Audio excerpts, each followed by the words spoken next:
আজকে আপনাদেরকে ছোট্ট একটা স্টোরি শোনাই। হ্যাঁ, একটা ঘরের মধ্যে 4টা মোমবাতি ছিল। ভালো করে খেয়াল করবেন কথাগুলো। হ্যাঁ, একটা ঘরের মধ্যে 4টা মোমবাতি ছিল। তো সেই 4টা মোমবাতিরই আলাদা আলাদা করে একটা নাম ছিল। প্রথমটার নাম ছিল শান্তি, দ্বিতীয়টার নাম ছিল বিশ্বাস, তৃতীয়টার নাম ছিল ভালোবাসা এবং সর্বশেষ যেটা তার নাম হচ্ছে আশা।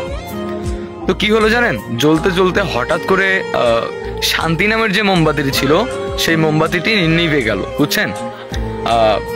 তা পাশে থাকা যে বিশ্বাসের মোমবাতিটি ছিল সে বলতেছে যেখানে শান্তি নেই সেখানে বিশ্বাস থেকে আমি কি করব, আমিও নিভে যাই। তারপরে কি হলো, বিশ্বাস নামের মোমবাতিটিও নিভে গেল। তো কিছুক্ষণ পর জ্বলতে জ্বলতে ভালোবাসা নামের মোমবাতিটি বলতেছে যেখানে শান্তি নেই, যেখানে বিশ্বাস নেই সেখানে তো ভালোবাসার কোনো মূল্য নেই, ভালোবাসা থেকে আমি কি করব, আমিও নিভে যাই। তো 4টা মোমবাতির মধ্যে 3টা মোমবাতি নিভে গেল। কি কি নিভে গেল? শান্তি, বিশ্বাস, ভালোবাসা নিভে গেছে। তো আধা ঘন্টা পর ওই রুমটার মধ্যে একটা ছেলে আসলো। ছেলেটা এসে দেখলো তার 3টা মোমবাতি নিভে গেছে।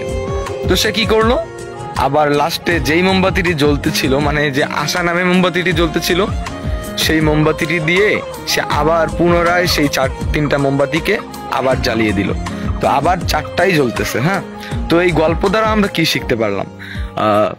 জীবনে চলতে গেলে শান্তি থাকবে না, বিশ্বাস উঠে যাবে, ভালোবাসা থাকবে না, কিন্তু কি কখনো আশা ছাড়া যাবে না।